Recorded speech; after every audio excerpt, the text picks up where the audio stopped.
Hello and very warm welcome to all of you in this edition of Public Forum. I'm Anurag Punetha with you. As 2020 is going and the new year is on the door, we are going to celebrate, and probably the world is hoping that next year would be the better. When 2020 began, no one might have even thought that it will be marred by the unprecedented health crisis that world face, and that will probably will bring the world to a standstill. As we know that COVID-19, which many people throughout the world believe that have originated from Wuhan city in China, it has caused millions of death and destruction globally. Even the most developed nation could not cope with with this pandemic. They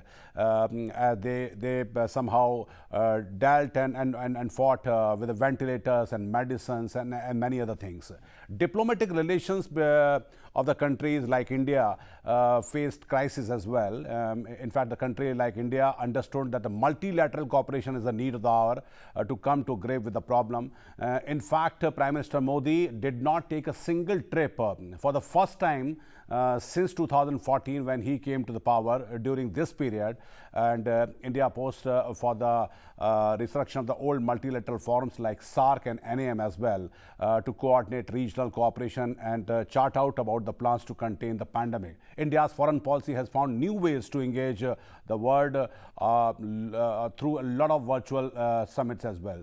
So how has been India's diplomatic year, if we talk about, and can we say that is 2020 is going to be good for India's, as far as India's diplomacy is concerned? So we're going to find out what has been the problem and what challenges are ahead in this edition of Public Forum.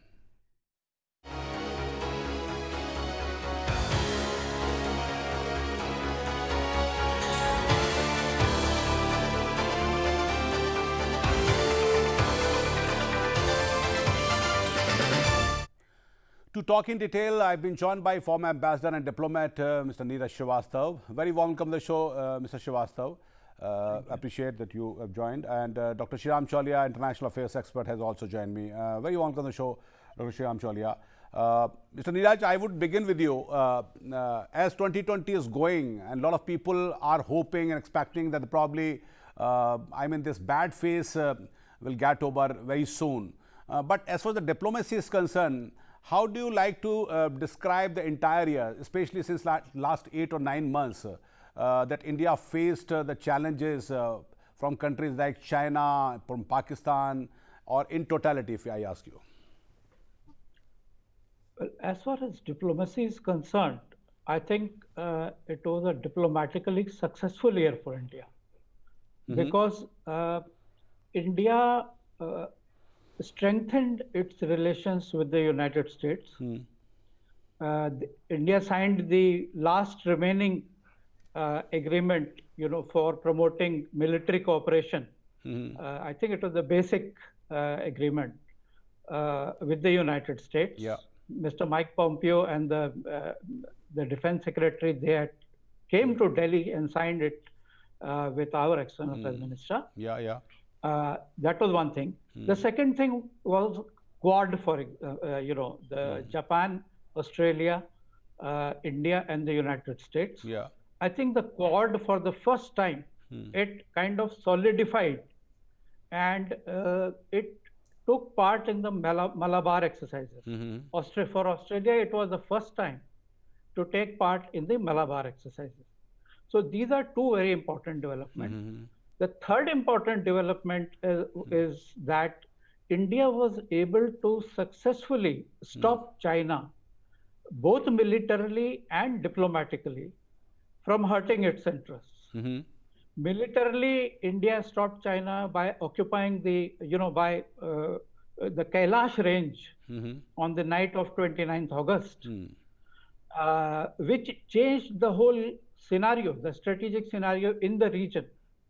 And what China had hoped would have been an easy kind of victory, it was foiled, and China was unable to raise the Kashmir issue or any issue in the UN Security Council on behalf of Pakistan.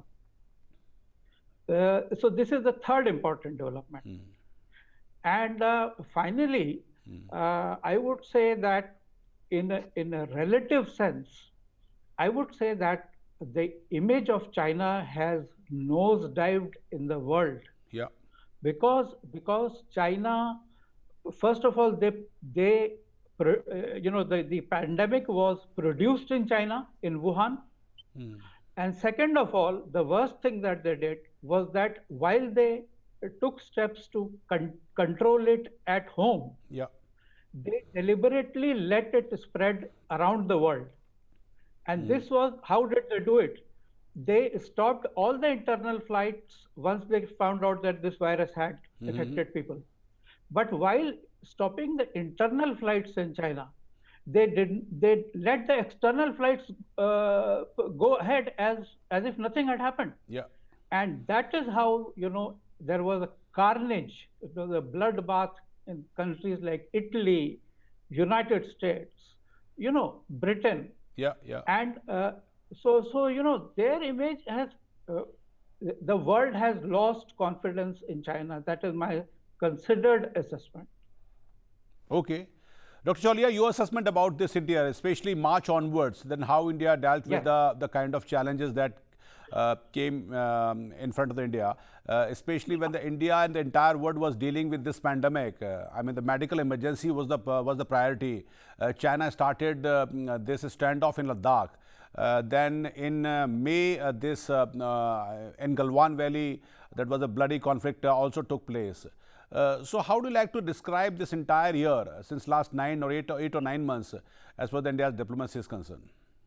One more thing It's been I, it's if been I very please. stressful, no Okay. doubt, Anurag. I mean, the stress levels on our national security and our foreign policy establishment have been very high this year. And the main reason, of course, being the Chinese pressure that they applied along the LAC, and also the lowered economic growth that we have been, struggling with throughout the year.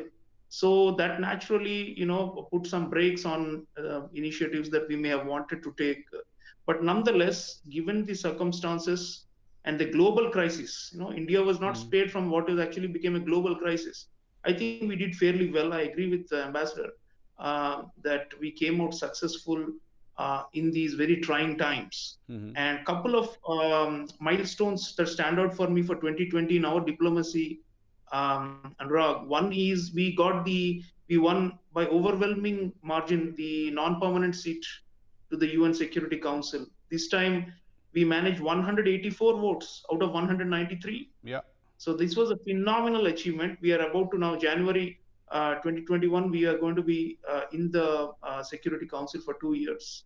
And the second is later in 2020, also in another multilateral victory was the UN Commission on the Status of Women, which is part of the Economic Social Council. Again, we had a thumping victory. We got 38 votes out of 54 countries. So, and we in fact defeated China in that vote. It just Okay. showed, like Ambassador is saying, how our soft power and our acceptability continues to remain very, very high, especially in relation to the authoritarian and aggressive China. So I think we did well on those fronts.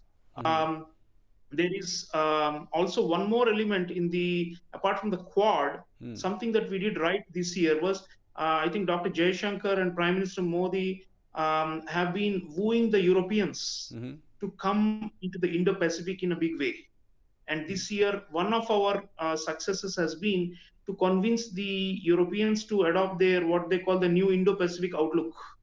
Even Okay. the Germans are now on board, and France, of course, has always been a strong supporter of India in the Indian Ocean region. Yeah. So, and even Britain, despite the Brexit, we managed to get them to commit more assets, especially military assets, to this region because they all share a common threat perception about China, and it is in our interest to motivate them to think about this big global problem that is arising in the east. So even though Europe is far away, we man. The other thing that we did right this year, Anurag, is the neighborhood.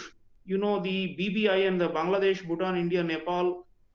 we have enhanced connectivity, multi-border transport, and all these things. And these have been much appreciated by the people, if not the politicians in some of these neighboring countries. And I remember our NSC, Mr. Ajit Doval, even organized a first trilateral between Sri Lanka, Maldives, and India. And this was a very important grouping. Mauritius and Seychelles were also invited to be observers. So, in that sense, our strategy is quite clear. I mean, we perceive this overwhelming threat both in the Himalayas and in the waters, in the maritime domain from China. And we are doing everything possible with the US, with Australia in the Quad formation, bilaterally with the Europeans, and also helping our neighbors who are in need. And I think going forward, definitely, the vaccine diplomacy and our ability to support other countries, this is going to matter for the post-COVID recovery, Yeah, yeah. not only domestically for India, but for the whole world. I think we are well positioned to do all that as long as our economic growth rebounds, because on that basis we can contribute more financially to needy countries, and also subsidize the vaccines and all those things. So I think if the fundamentals regain quickly at home, I'm sure that we will be in a strong position to consolidate. So 2020, definitely we were really under a lot of pressure, but I think we have emerged, given our limited resources, in a much stronger position. Even domestically, for that matter, Anurag, the Kashmir, the way the district council elections we held, Yeah, we yeah, showed yeah. the whole world that that this whole outrage, so-called fake outrage about intolerance and repression of minorities, all that was a fake thing. So we have now, in many ways, shown the world that India Okay, is on the that's right. right path. That's right. Right, as in not just ideologically right, but on the right track. That it is able to have a strong national interest, defend its national interest, and also promote democratic values. So I think, in that sense, it's a job well done.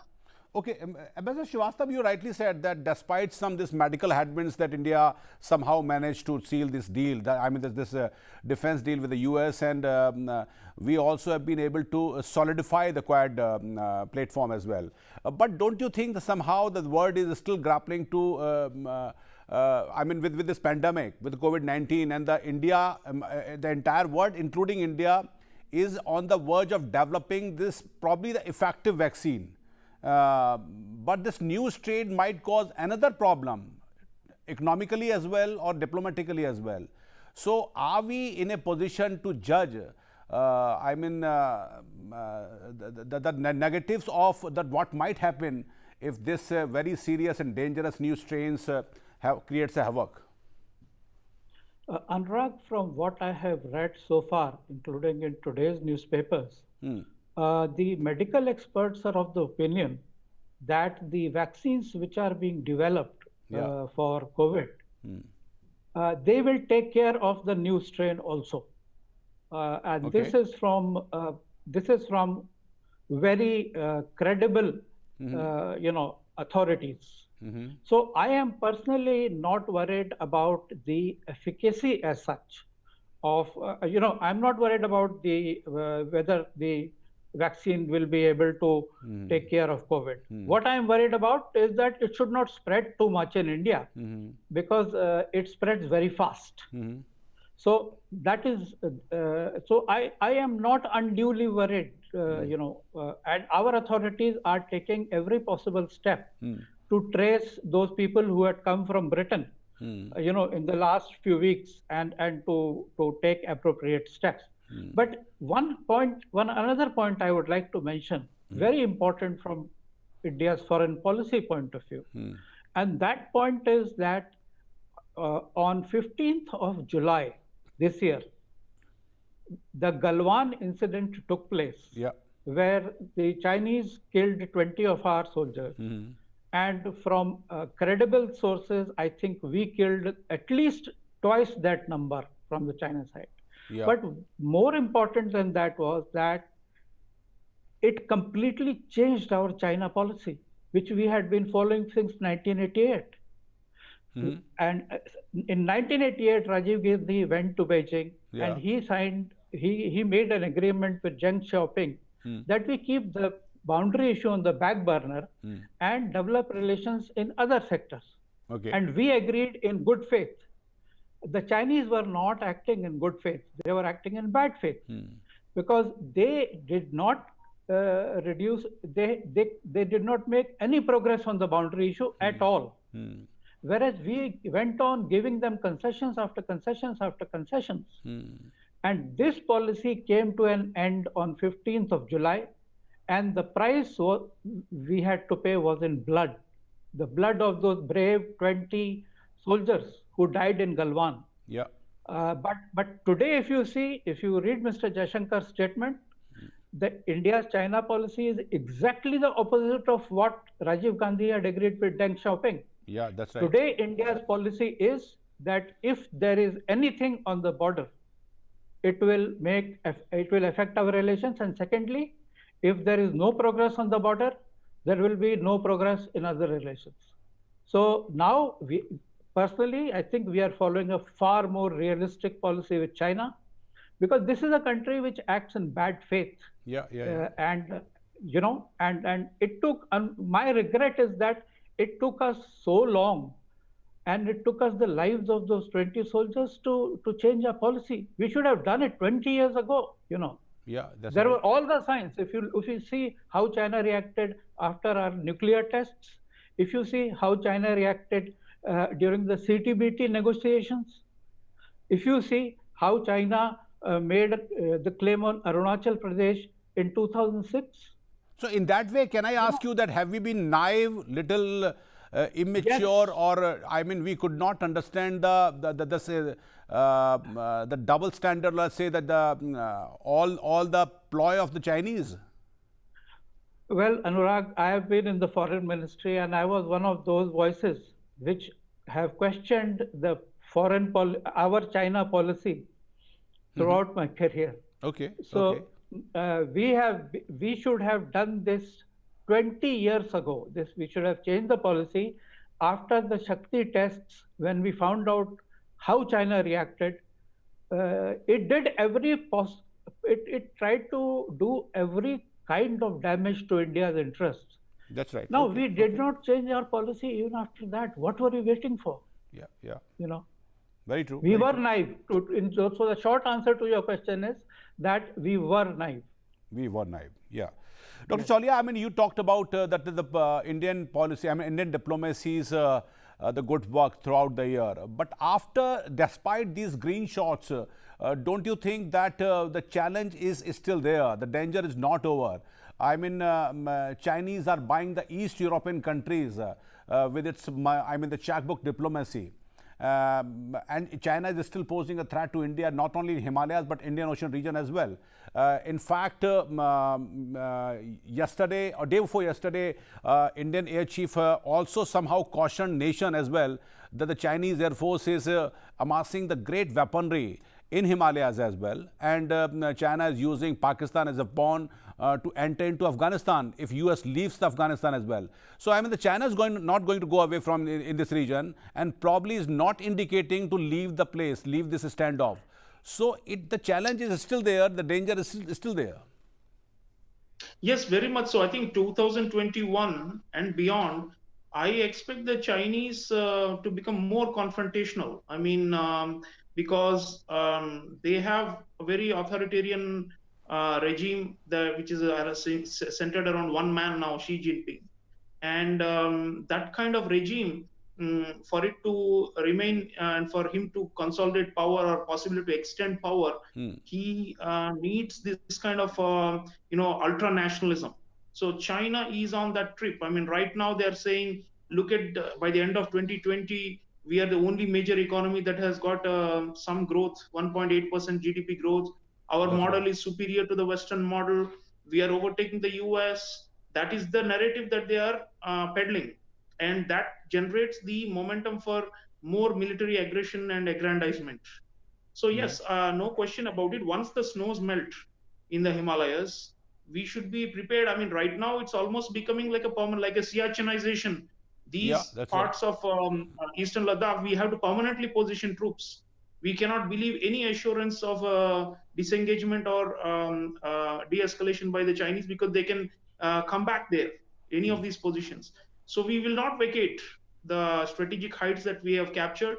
And secondly, I think the Chinese will indeed try to apply more pressure on us through our neighbors and by their aid, by through their financial aid and investments and through BRI. So I think it's very important that we have a strategy, especially for connectivity Yeah. and for trade. I mean, now the Chinese, are also trumpeting the fact that the RCEP agreement was signed this year and India did not join. Mm. And for them, they say that now it shows that China is the real leader of Asia. So they have got all these tricks up their sleeve. They are masters at propaganda. So they will try to influence opinion even within our country. Some of our domestic fault lines can be Okay. exploited by China for their advantage, and Okay. we've got to Okay. be very alert and vigilant to those and expose those. Cyber, the Chinese threat is not only through physical military aggression, but also they are infiltrating many of our companies and our Digitally as government well. agencies Yes. through online means. Yeah. So I think if you take all this, we should be absolutely prepared for a long-term resistance to China. We cannot simply pat ourselves on the back saying, well done, and we have weathered the storm. Yeah. No, there could be even bigger storms coming. And therefore, the country should be mobilized on nationalistic lines and ready to sacrifice. I think Prime Minister Modi's vision and Dr. Jaishankar, all of them, Rajnath Singh ji, all of them are saying the same thing, that we must be prepared to sacrifice for this country. This is that kind of moment. That's It's right. not That's right. a time to sit back and relax and celebrate, because a new year means new challenges and we have to be prepared for it, and we have to give 101%. If we have to give up some Chinese goods and commodities, let us do it, because that will put us in a strategic advantage with them. Let That's us right. not That's right. think individualistically. So I think that's a real big message. India will be strong if domestically we are consolidated and unified as a society, and that's, I think, something that we need to work on. Okay.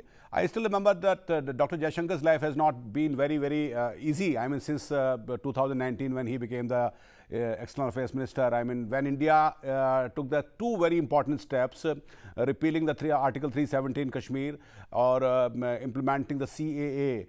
In fact, entire Indian Foreign Ministry had virtually to tell the many countries about, I mean, the propaganda especially unleashed by Pakistan and China. But Mr. Srivastav, another important event that took place, that Mr. Trump, despite the bravado, has not been able to retain his seat. I mean, so what impact it would have Yes, that is on the in the world important. scenario, or especially the relation that might emerge between India and US? Let me be frank and say that Trump is the first and the only president of the United States who has taken strong action against China. Yeah. Before him, all the presidents, when they were candidates for the presidential election, they used to say, we'll do this to China, we'll do that to China. Once they became presidents, the China lobby in the United States is so strong that they, forgot all about their promises, and they did nothing against China. Trump was the first president who brought China to its knees, Yeah. literally. And he was also the first president who openly backed India. Yeah, that's right. When the confrontation was happening with China in Eastern Ladakh, Yeah. he opened the United States and openly backed India in so many words. Now now with Mr. Biden coming in, the first major foreign policy statement that I have seen issued by the Biden administration, uh, in general, the Biden administration will continue the policy towards India. I'm not saying that it is going to completely change the policy towards India. Okay. What I am worried about is that Mr. Biden may not be as strong against China as Trump As was. Trump was. First point. That's the point number one. Okay. The second point is that if you see the first major foreign policy statement coming out of Biden administration, Biden, he's not yet become president, but one of the statements has come out. There is no mention of Indo-Pacific in that. you know. Okay, okay. So This is very interesting, but I'm going to stop you because time is not allowing to go further. okay, We'll do another show that Mr. Biden's policy as for the Indo-Pacific is concerned. Dr. Cholia, quick comment about this development. Mr. Biden being the new president, I mean, he will take out on 20th of January. How do you see the trajectory as for the both, I mean, the relation between the two countries are concerned? Well, China-US rivalry will continue, but probably in some modified form and with less rhetorical, heat. But I think India, because the Biden administration wants to build multilateral coalitions, we should capitalize on that idea. And I expect 2021 big diplomatic initiative, maybe a summit of all the major world's democracies to come together, including India and the US, to confront this menace that is Yeah. threatening us in all domains: technology, trade, territorial integrity, sovereignty, autonomy. All China is challenging all these things of all countries. So I Okay, think okay. anti-China coalition or bloc is on the anvil, and it may have a less of a military dimension, but we should now participate in these initiatives. We should even Okay. seed these ideas and get the US on board. I think now what is done is done. I mean, Trump has lost. We need to look forward and do work with the Biden administration to make That's the right. most of their priorities, or to try and steer them in this direction. And of course, the Washington establishment, the permanent establishment, the liberal establishment That's is right. still That's right. there, and they look at China with a lot of suspicion.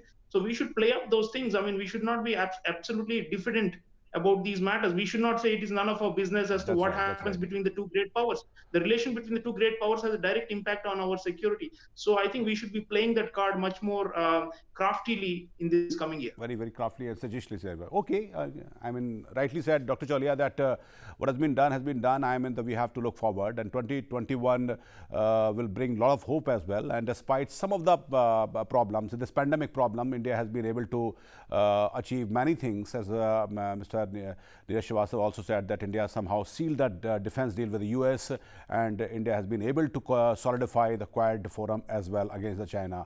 Though the China's danger from China is still looming large against India, but India has to play its card very sagaciously and cleverly.